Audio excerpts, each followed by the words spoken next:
하나님의 말씀은 히브리서 11장 24절부터 26절까지 말씀입니다. 공독하겠습니다. 믿음으로 모세는 장성하여 바로의 공주의 아들이라 칭함을 거절하고 도리어 하나님의 백성과 함께 고난받기를 잠시 죄악의 낙을 누리는 것보다 더 좋아하고 그리스도를 위하여 받는 능력을 애굽의 모든 보화보다 더 큰 재물로 여겼으니 이는 상 주심을 바라봄이라. 아멘. 하나님 아버지, 오늘도 귀한 생명의 말씀 들을 수 있는 복된 시간 주시니 감사합니다. 성령께서 깨닫게 해주셔서 우리가 어떤 믿음의 삶을 펼쳐나가야 될 것인가 깨닫게 하시고 결단하게 하시고 또 그대로 실행할 수 있는 힘과 은혜와 능력도 물붓듯이 주여 공급하여 주시옵소서.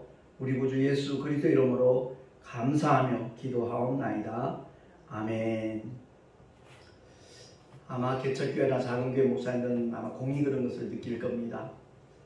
사람이 그립죠. 교회 안에서 만나는 사람 얼마나 사모하는지 모릅니다.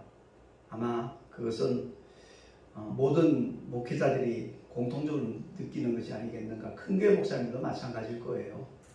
보이던 성도들이 보이지 아니하면 굉장히 궁금하고 신경이 쓰이고 아마 그럴 겁니다. 오늘 본문의 말씀을 통해서 우리 스스로 한번 질문을 했으면 좋겠어요. 과연 내게 있어서 가장 큰 보물은 무엇인가? 그 집안마다 보물지도가 있다 그러잖아요. 물론 서민들에게 별로 해당되지 않는 얘기일지 모르지만 그래도 그 가운데서 가장 아끼고 귀한 것으로 여기는 것이 분명히 있을 겁니다. 저는 개인적으로 성경입니다.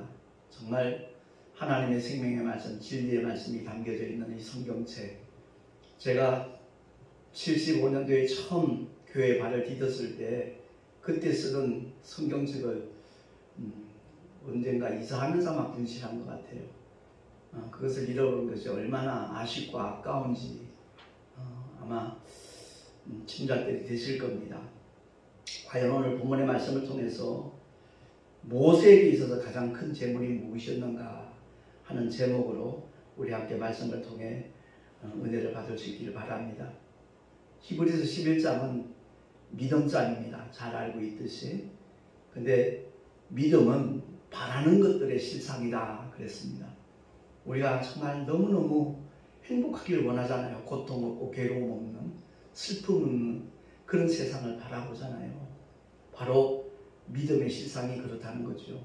천국입니다. 우리 아버지의 영원한 집, 그리고 보지 못하는 것들의 증거다 그랬습니다. 실상이 있으면 분명히 그림자가 따르기 마련입니다. 믿노라 하면서도 전혀 증거를 가지지 못하고 있다면 그 믿음은 체크를 해봐야 돼요. 스스로가 돌아봐야 되는 겁니다. 과연 내 믿음은 실상인가 아니면 허상인가? 과연 나는 믿음의 증거를 보여줄 수 있는 사람인가? 가장 심각하고 중요한 문제임에도 불구하고 교회를 다니는 많은 사람들 가운데 이것을 심각하게 생각하지 않습니다. 대수롭지 않게 여겨버리는 그런 분들이 의외로 굉장히 많이 있습니다. 분명히 마태복음 12절을 통해서 이렇게 선언하거든요. 알곡은 모아 곡간에 들이고 쭉정이는 꺼지지 않는 불에 태우시리라. 침례 요한이 외친 메시지입니다. 농사 짓는 얘기를 하는 게 아니에요. 거기에 비유해서 정말 교회 밖에는 가라지가 많고 교회 안에는 알곡과 쭉정이가 있다는 거죠. 근데 그 알곡은 모아서 곡간에 들이고 이 곡간은 천국을 말씀하는 거고요. 쭉정이는 꺼지지 않는 불에 태우시리라. 이 세상에 꺼지지 않는 불이 어디 있습니까? 근데 여기서 말씀하는 꺼지지 않는 불은 불못을 가리키는 거죠. 영원한 고통의 현장, 지옥을 가리키는 겁니다. 쭉정이는 하나님의 생명을 소유하지 못한 사람을 가리키는 겁니다. 교회는 다닙니다. 근데 그 신앙생활이, 그 교회생활이 하나의 취미고 적성이고 액세서리 정도로 종교생활을 하는 사람들, 그들은 영원히 꺼지지 않는 지옥 형벌을 면할 방법이 없다는 것을 이미 성경을 통해서 경고를 하고 있습니다. 많은 분들이 예배 시간에 한 번도 빠지지 않고 잘 참석하고 새벽 기도도 나오고 열심히 교회를 다니면 믿음이 있는 사람으로, 아니 믿음이 좋은 사람으로 그렇게 간주를 합니다. 분명히 성경은 말씀하는 겁니다. 알곡과 죽정이 그 모양은 흡사합니다. 거의 같습니다. 그러나 만져보면 다르죠. 심어보면 확연히 다릅니다. 죽정이는 그냥 썩어버리고 말고 알곡은 똑같은 생명을 나타내게 되는 겁니다. 그래서 사도 바울은 고린도 교회 성도들에게 이와 같이 명령하고 있지요. 고린도 후서 13장 5절 주보에 나와 있습니다. 합독합니다. 시작. 너희가 믿음에 있는가? 너희 자신을 시험하고 너희 자신을 확증하라. 예수 그리스도께서 너희 안에 계신 줄을 너희가 스스로 알지 못하느냐? 그렇지 않으면 너희가 버리운 자니라. 아멘. 우리 안에 주님이 계시다는 사실을 스스로 알지 못한다라면 그 사람은 하나님과 무관한 사람입니다. 정말 우리 안에 예수 안에 있는 아버지의 생명, 그 창조주의 생명, 그 생명이 예수의 이름을 믿는 순간에 우리 안에 와 있다는 것을 성경은 약속을 하고 또한 선언을 하고 있습니다. 이 약속을 믿는 자가 되시기를 예수 이름으로 축원합니다. 어떤 감각적으로 믿으려고 하지 마세요. 하나님이 말씀하신 그대로 내게 이루어졌다는 사실을 믿음으로 받아들이기만 하면 구원에 이르는 겁니다. 구원을 복잡하게 설명하는 사람들 대다수가 미혹의 영들에 사로잡혀 있는 이단들입니다. 사이비들입니다. 하나님의 말씀을 혼잡게 하지 말라라고 사도 바울도 그렇게 선언하고 있지 않습니까? 그렇습니다. 우리 안에 천국이 이루어졌는지 늘 확인해 볼 수 있는 하나님의 사람들, 그들이 복 있는 사람입니다. 물론 그 천국은 장차 언젠가 우리가 들어갈 영원한 영적인 세계입니다. 그런데 그 나라가 내 속에 이루어진 사람만 들어갈 수 있는 곳입니다. 바꿔 말하면 내가 하나님의 통치를 받고 있는가? 저 천국은 오직 예수 그리스도께서 통치하는 나라입니다. 그가 육신을 입고 이 땅에 오셔서 세상죄를 지고 가는 하나님의 어린 양으로 오셨기 때문에 모든 심판하는 권세를 아버지께서 아들에게 맡기셨습니다. 그래서 아들이 통치하는 나라입니다. 내 안에 천국이 이루어졌다라는 말은 내가 예수의 말씀에 통치를 받고 있다라는 그 얘기로 설명할 수 있습니다. 과연 하나님의 수없는 생명의 말씀, 진리의 말씀들 알고 있다 할지라도 그 말씀과 무관한 삶을 살아간다면 그 속에 하나님의 나라가 온전히 이루어졌다라고 말할 수는 없는 겁니다. 그래서 고린도후서 4장 7절에 사도 바울이 다시 한번 깨닫게 하는 것은 이 보배를 우리 질그릇에 가졌다라고 말합니다. 하나님께서 예수 믿는 성도들을 지켜주시고 보호하시는 이유는 그 속에 깨질 수밖에 없는 연약한 질그릇 속에 보배로운 예수의 피가 흐르고 예수의 이름이 있기 때문이라는 것을 우리 모두가 꼭 기억하고 명심하기를 예수 이름으로 부탁합니다. 성도는, 주님의 제자는 주님을 따라가는 사람입니다. 또한 주님을 닮아가는 사람입니다. 주님을 따라갈 수 있는 유일한 비결 주님이 일러주셨습니다. 자기를 부인하고 날마다 제 십자가를 지고 나를 쫓을 것이니라 그랬습니다. 자기 부정 굉장히 중요합니다. 교회를 열심히 다니면서도 주의 종이 되는 사람들 중에도 여전히 옛사람을 십자가에 못 박지 않은 상태로 목회하는 사람들도 있습니다. 상당히 불행한 일이죠. 근데 본인들은 그 심각성을 전혀 모릅니다. 느끼지도 못하고 있습니다. 병든 자, 그야말로 온전지 못한 그 병든 자, 옛사람이 목회의 주체가 된다면 하나님의 생명력은, 주님의 역사는 제한될 수밖에 없다는 것, 우리는 기억을 해야 되는 겁니다. 날마다 제 십자가 지고, 이 말씀의 의미를 알아야 돼요. 사도 바울은 나는 날마다 죽노라 그랬습니다. 십자가는 죽음입니다. 어떤 죽음이죠? 억울한 죽음입니다. 대속의 죽음입니다. 다른 사람들의 허물 때문에, 다른 사람의 어떤 약점과 문제 때문에 내가 대신 짊어지는 것, 내가 대신 죽어주는 것, 성도들의 문제를 마치 자기의 문제인 양 눈물로 하나님께 중보기도 하면서 오직 생명의 말씀으로 그들을 권면하고 그들을 깨닫게 하고 때로는 말씀으로 그들을 책망하면서 진리 가운데로 이끌어가는 하나님의 종들이 참으로 귀한 시대가 되었습니다. 우리 모두가 스스로를 돌아보면서 과연 내 안에 주님이 계신가? 진리의 영이 나를 주장하고 있는가? 내 안에 하나님의 나라가 구현되었는가? 정말로 나는 삶 속에서 그분의 통치를 받고 있는가? 돌아볼 수 있는 우리 모두가 될 수 있기를 바랍니다. 로마서 8장 14절과 17절에 보면 주보에 나와 있습니다. 합독을 하겠습니다. 시작. 무릇 하나님의 영으로 인도함을 받는 그들은 곧 하나님의 아들이라. 아멘.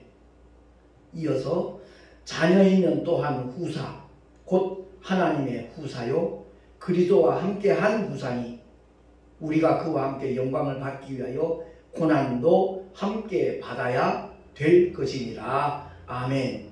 하나님의 영으로 인도함을 받는다는 말은 성령의 인도함을 받는다는 말씀과도 통하지만 하나님의 생명의 말씀, 하나님의 말씀이 영입니다. 하나님의 말씀이 곧 생명입니다. 그 말씀의 이끌림을 받을 수 있는 사람. 그래서 제가 말씀 시간을 계속 강조하는 겁니다. 말씀을 알아야죠.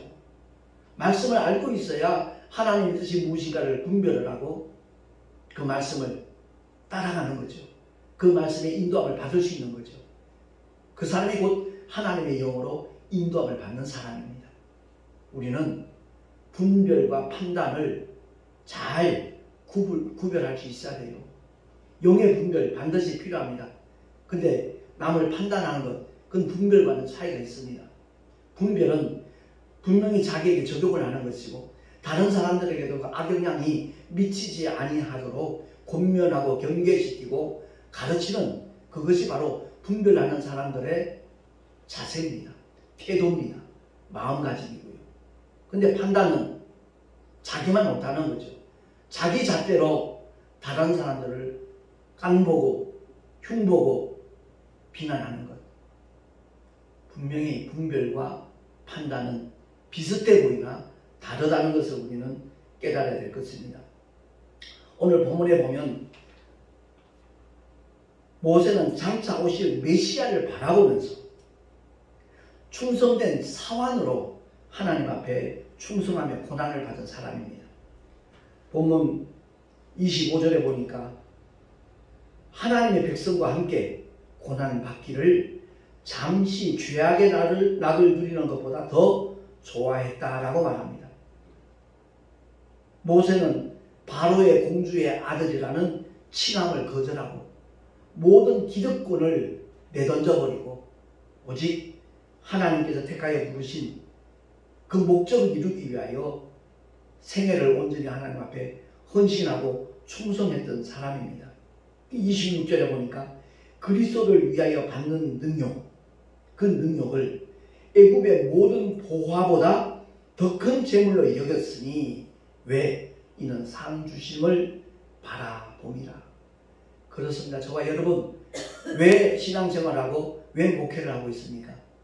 상 주시는 주님을 바라보고 나아가는 자가 가장 올바른 믿음의 방향으로 나아가는 사람이고 하나님께서 기뻐하시고 인정하시는 믿음의 삶이라는 것을 우리 모두가 깨달을 수 있기를 예수의 이름으로 축원합니다.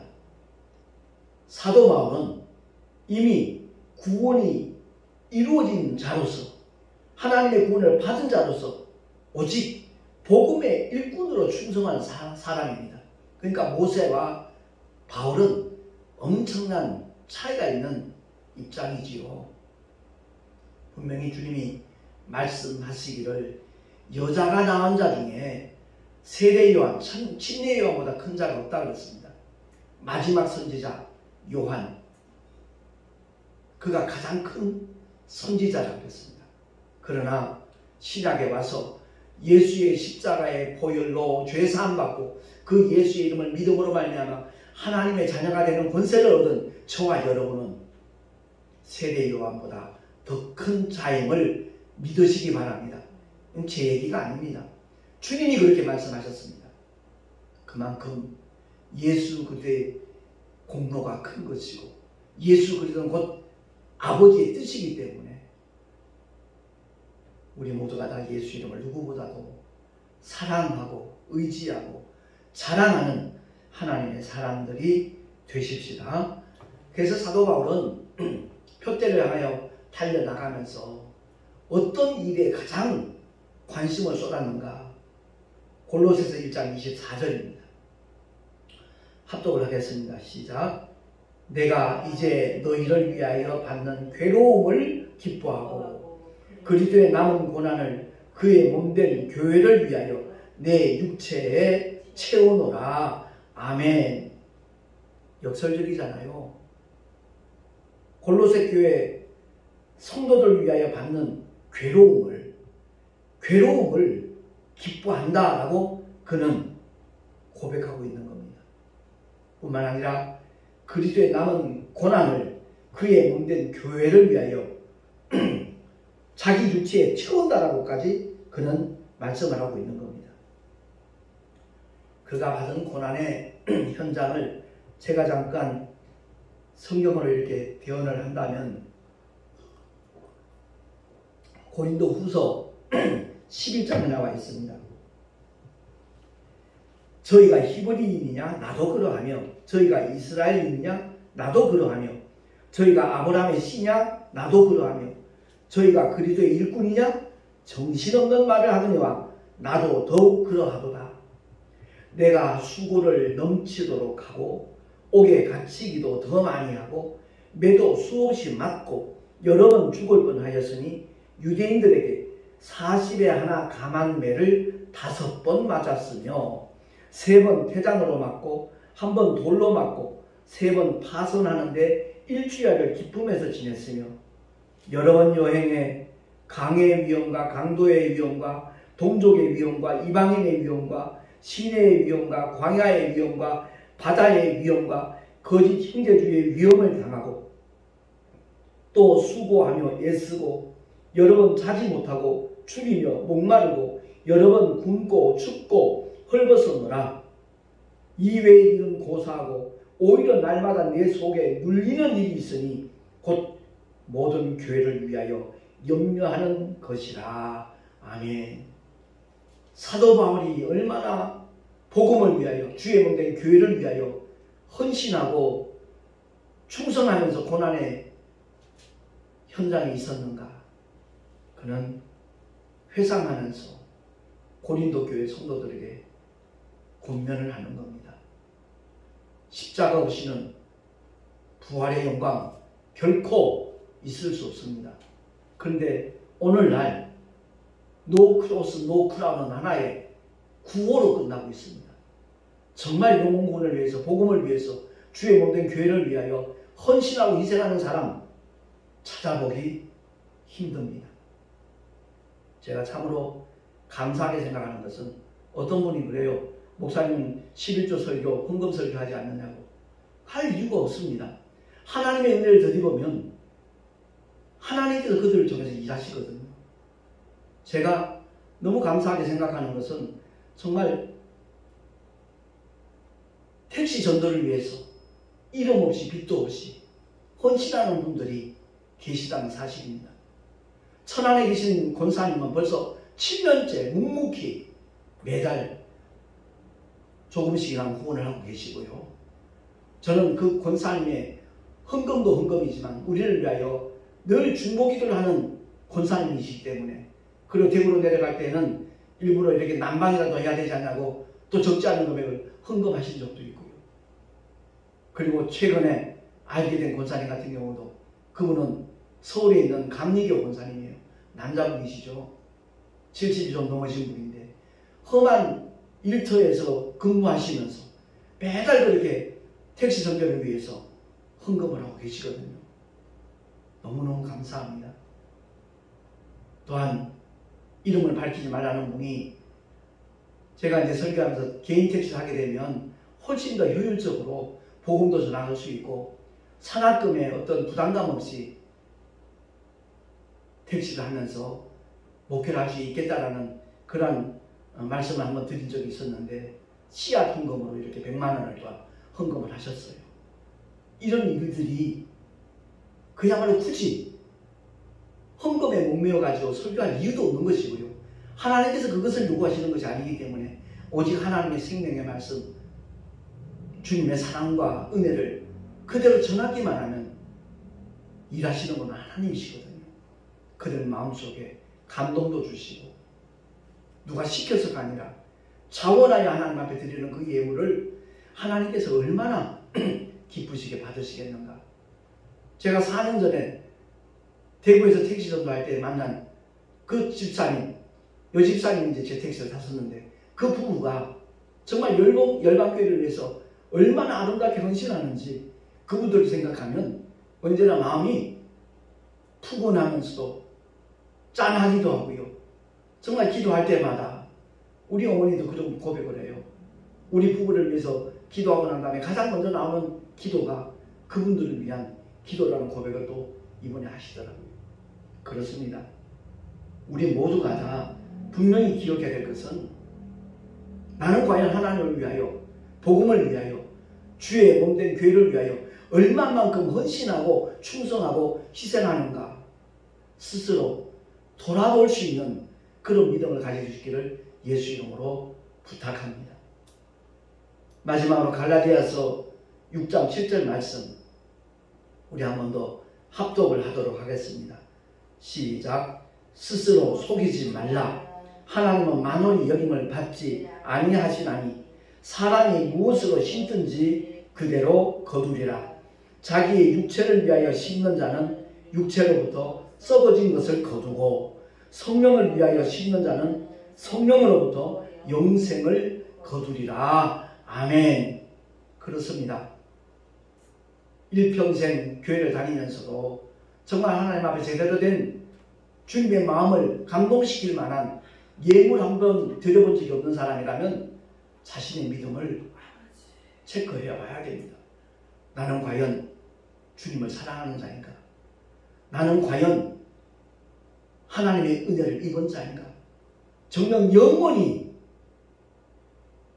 내가 누리게 될 저 천국을 값없이 믿음으로 받은 사람인가? 돌아볼 수 있어야 됩니다. 제가 택시 전도하는 것이 쉽지 않은 거라는 것을 몇 번 말씀을 드렸습니다. 그럼에도 불구하고 일을 중단치 못하는 것은 위에서 부르신 그 부름의 상을 바라보기 때문에 그렇습니다. 이제 2달 지나면 저도 70 나이에 들어갑니다. 하루에 12시간 운전해본 분들은 아마 제가 굳이 설명하지 않아도 알 겁니다. 일반 운전하는 것도 하루에 10시간씩 하면요, 피곤해서 어쩔 줄 몰라 하잖아요. 그런데 택시 손님들을 상대해가면서 그들에게 복음을 전하면서 하루에 12시간 가까이 운전하고 나면 파김치가 돼요. 근데 내 속에 주님이 주시는 희열은요, 이루 말할 수 없고요. 육체는 쓰러져 잠을 자지만 그야말로 그 속에 주님이 공급해 주시는 기쁨과 소망 때문에 또 한 4시간 남짓 자면 가뿐하게 일어나서 그 일을 또 감당할 수 있는 것이고, 저는 정말 하나님 앞에서 참 복을 몽땅 누린 사람이 아닌가 이런 생각을 하고 살아가고 있습니다. 오직 모세에게 있어서 가장 큰 재물이 그리스도를 위하여 받는 능력이라고 고백을 하고 있는데, 우리 모두 다 내가 현재 어떤 모습으로, 어떤 자세로, 어디를 향하여, 무엇을 위하여 살아가고 있는지, 걸어가고 뛰어가고 있는지 한번 돌아보면서 주님이 기뻐하시는 그러한 방향으로 나갈 수 있는 우리 모두가 될 수 있기를 예수 이름으로 축원합니다. 기도하겠습니다. 하나님 아버지 은혜를 감사합니다. 오늘도 귀한 생명의 말씀 주심을 감사합니다. 정녕 우리가 무엇을 위하여 어떤 것을 목적으로 하여 이 믿음의 길을 걸어가고 있는지 돌아보게 하시고 그리스도를 위하여 어떤 모양으로든지 헌신하고 희생할 수 있는 믿음의 복을 우리 모두가 받아 누리게 하여 주시옵소서. 우리 구주 예수 그리스도 이름으로 감사하며 기도하옵나이다. 아멘.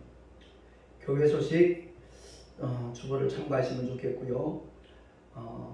이제 11월 9일 화요일입니다. 우리 교단의 제106회 정기총회가 경기도 은행나무 연수원에서 있게 됩니다. 새롭게 임원진도 선출되고 그러는데 정말 하나님께서 쓰실 계획을 갖고 있는 하나님께서 작정하신 그 목적대로 그 모든 일정이 이루어질 수 있도록 진행될 수 있도록 함께 기도해 주시기를 부탁을 드립니다. 드린 예물 위하여 잠깐 기도하고 축도로 예배를 마치도록 하겠습니다. 주님 감사합니다. 오늘 주님을 예배하는 가운데 또한 여러 가지 모양으로 귀한 예물 드렸습니다. 주의 몸된 교회가 맡겨주신 사명을 감당하는 데 물질이 필요함을 알고 여기저기서 정말 기도하는 가운데 동참하는 귀한 손길들, 하나님의 동역자들 일일이 기억해 주시고 그들이 꾀하는 모든 일들이 주 안에서 형통하게 하시고 그 가정과 자녀들에게 하나님의 복으로 채워지는 놀라운 역사 있게 하여 주시옵소서. 택시 선교를 위하여 동참하는 하나님의 귀한 사람들 주님 일일이 기억해 주시고 그 삶의 자리에 그 삶의 터전 위에 하나님이 함께 하시는 믿음의 증거들이 날마다 일마다 때마다 풍성하게 덧입혀지게 하여 주시옵소서. 이 예물이 쓰여지는 곳곳마다 하나님의 영광이 나타나게 하시고 주님의 거룩하신 생명, 영원한 생명이 공유될 수 있는 주님의 놀라운 은혜를 허락하여 주시옵소서. 이제는 우리 구주 예수 그리스도의 크신 은혜와 하나님 아버지의 영원하신 사랑하심과 보혜사 성령 하나님의 내주 교통 인도하심과 축복하심이 오늘 주의 말씀을 듣고 그야말로 진실로 우리 모두가 다 내 삶 속에서 가장 귀한 보화가 무엇인가 바로 알고 그 하나님의 영광을 위하여 최선을 다하여 충성하자 결단한 하나님의 사람들 머리 위에 그 가정과 자녀들과 그들의 모든 삶의 터전 위에 또한 주께서 피로 값주고 세우신 주님의 모든 교회들 위에 지금으로부터 영원토록 함께 있을지어다. 아멘.